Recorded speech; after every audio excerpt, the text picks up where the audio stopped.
Hello दोस्तों, equipment गुरु YouTube channel में आपका हार्दिक स्वागत है। आज इस वीडियो में हम रेड लाइन विंग इंडिकेटर के बारे में जानेंगे। जो आप वीडियो में देख पा रहे हैं, ये रेड लाइन का पैक्स कार्ड है, या सिंपल भाषा में इसको रेड लाइन का विंग इंडिकेटर बोल सकते हैं। इसमें जो लोड सेल का जो सिग्नल आता है या मिली वोल्ट्स आते हैं, उसको हम एक न्यूमेरिकल फॉर्म में कन्वर्ट कर देते हैं, जिसको हम कैलिब्रेशन भी बोलते हैं। तो इसमें ये बटन जैसे आप देख पा रहे हैं डीएसपी, इसका जो मतलब है कि आप कहीं पे भी हो, अगर आपको वहां से बैक आना है तो आपको डीएसपी का मतलब, इसका मतलब डिस्प्ले है। आप इसको प्रेस करेंगे तो आप डिस्प्ले में आ जाएंगे। जैसे आप कहीं पे भी हैं, आप कहीं पे भी काम कर रहे हैं तो ये दबाएंगे तो आप डिस्प्ले में आ गए हैं। पार का मतलब होता है कि जैसे कीबोर्ड में आप देखते हैं एंटर का बटन होता है, तो किसी भी फंक्शन के अंदर जाने में पार का हम यूज़ करते हैं, या इसको एंटर का बटन कह सकते हैं। जो ये F1 है, इससे हम किसी भी फंक्शन या वैल्यू को अप डाउन कर सकते हैं, F1 या F2। F1 से प्लस होगा और F2 से माइनस होगा। और ये RST का बटन है, यानी कि अगर यहाँ पे कोई भी रीडिंग है तो हम उससे रीसेट करके उसको जीरो कर सकते हैं। तो हम इसके कुछ फंक्शंस के बारे में जानेंगे। देखिए, जैसे हम पार दबाएंगे तो हम फंक्शन में एंटर करते हैं। देखिए, फंक्शन में किए F1 1INP है। ये टू एफ एन सी को हम यूज़ नहीं करते हैं, ये थर्ड फंक्शन को भी यूज़ नहीं करते हैं। हम फोर्थ फंक्शन को बैचिंग प्लांट में यूज़ करते हैं। देखिए, फोर्थ फंक्शन में हम पार दबा के 7 बार पार दबा के हमें ऑफसेट में जाना है। तो जो भी हमने रीसेट किया है, जैसे पहले जो भी वैल्यूज़ हमने रीसेट किए हैं तो वो ऑफसेट में आके सेव होती हैं। जैसे कि ये ऑफसेट में -1 है, अगर मैं इसको यहाँ से 0 कर देता हूँ और ये उसके बाद ये 4 से ख़त्म हो जाता है फंक्शन, तो देखिए ये एक वैल्यू जो कि हमने रीसेट की थी वो ऑफसेट में जाके सेव हो गई है। तो अगर मैं दोबारा से रीसेट करूँगा तो ये वैल्यू दोबारा से ऑफसेट में चली जाएगी।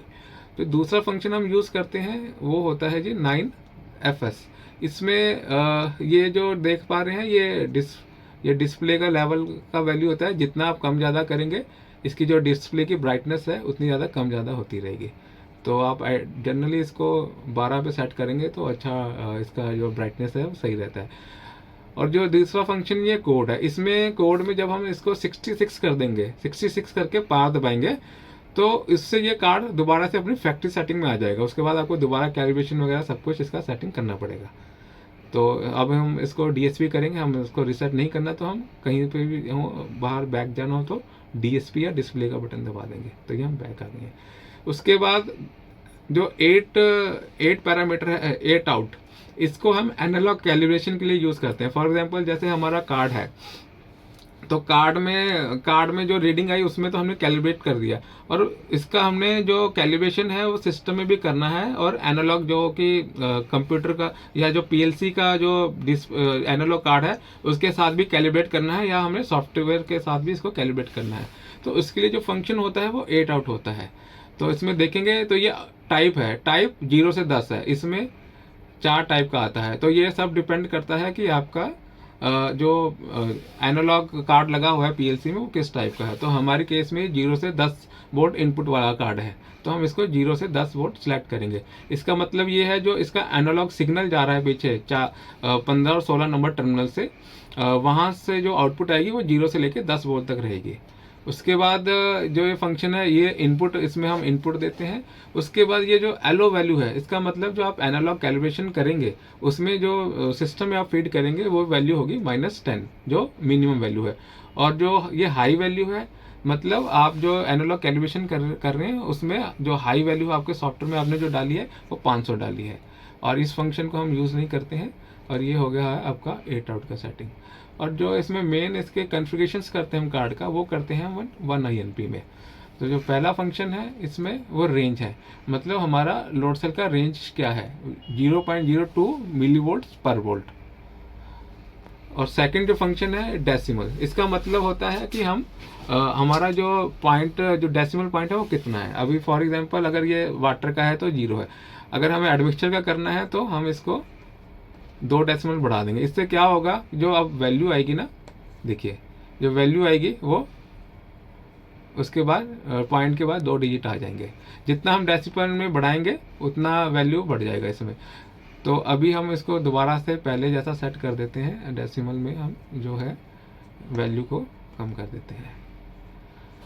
राउंड का मतलब होता है लीस्ट काउंट, ये कम से कम कितना काउंट करेगा। अगर अभी देखिए राउंड में 1 है तो मतलब लीस्ट काउंट है 1। अगर मैं इसको बढ़ा देता हूँ, अभी लीस्ट काउंट 2 हो गया है, अभी लीस्ट काउंट 5 हो गया है, अभी 10 हो गया है, अभी 20 हो गया है। तो वाटर के केस में हम 1 लीस्ट काउंट रखते हैं, तो हम इसको 1 पे सेट कर देंगे। फिल्टर की वैल्यू है कि जो वैल्यूज आ रही है वो आप कितने मिली सेकेंड्स में या फिल्टर करना चाहते हैं इसकी वैल्यू का मतलब है कि उतनी टाइम में फ्रैक्शन में ये वैल्यू रिसेट होता रहेगा। तो इसके लिए आई थिंक 0.5 वैल्यूज ज़्यादा बेटर है। तो बैंड का फंक्शन इससे अगर इसमें वैल्यूज डालते हैं तो रीडिंग जो का फ्लक्चुएशन यहाँ से कंट्रोल होता है। पॉइंट मतलब अगर आप कैलिब्रेशन कर रहे हैं तो कितने पॉइंट में करना चाह रहे हैं। तो अभी ये 2 पॉइंट का मतलब है कि हम 2 पॉइंट में करेंगे, डिस्प्ले 1 एंड डिस्प्ले 2, या इनपुट 1 या इनपुट 2। ये जो आगे है ये स्टाइल, ये कैलिब्रेशन मोड के लिए होता है। तो दोस्तों मेरी सजेशन यही है कि अगर आप कैलिब्रेशन कर रहे हैं तो आपका जिस भी कंपनी का प्लांट है, फॉर एग्जांपल स्विंग का है, पुट्स का है, मैकॉन्स का है, किसी भी कंपनी ओईएम का प्लांट है, अगर आपको कैलिब्रेशन करना है तो आप उनके सुपरविजन में ही कैलिब्रेशन करें, क्योंकि जो कैलिब्रेशन होता है वो एज पर इंडियन स्टैंडर्ड्स, इंडियन स्टैंडर्ड और इंडियन मटेरियल रूल के हिसाब से होता है, और उसके बाद उसका एक सर्टिफिकेट भी इशू किया जाता है। तो मेरा सजेशन यही रहेगा कि अगर आप कैलिब्रेशन कर रहे हैं, आप अपने जो ओईएम है उनके सुपरविजन में ही या उनके थ्रू ही ये करें तो ही बेटर रहेगा, और उनसे कैलिब्रेशन करने के बाद सर्टिफिकेट भी इसका जरूर लें। दोस्तों अब हम इसके कनेक्शन के बारे में देखेंगे। तो जो आप 1 और 2 टर्मिनल देख रहे हैं, इसमें हम इनपुट देते हैं। तो जो इनपुट रहती है वो 230 वोल्ट एसी रहती है। 3 और 4 जो टर्मिनल है वहाँ पे हम लोड सेल का जो आउटपुट आता है, सिग्नल प्लस और सिग्नल माइनस, या मिली वोल्ट की जो आउटपुट आती है लोड सेल से, उसको 3 और 4 में कनेक्ट करेंगे। और जो 5 नंबर में आप देख रहे हैं वो एक नेगेटिव सप्लाई दी है ताकि जो कार्ड की रीडिंग है वो स्टेबल रहे। और 16 और 17 नंबर है, ये यहाँ से पीएलसी के लिए एनालॉग आउटपुट जा रही है, या आप देख सकते हैं जैसे ये एनालॉग आउटपुट कार्ड है, यहाँ पे आउटपुट यहाँ से जा रही है। तो इस वीडियो में इतना ही, अगली वीडियो में मिलते हैं। अगर आपका कोई भी क्वेरी है आप कमेंट सेक्शन में कमेंट कीजिए, मैं उसके लिए एक डेडिकेटेड वीडियो बना दूंगा। Thank you so much.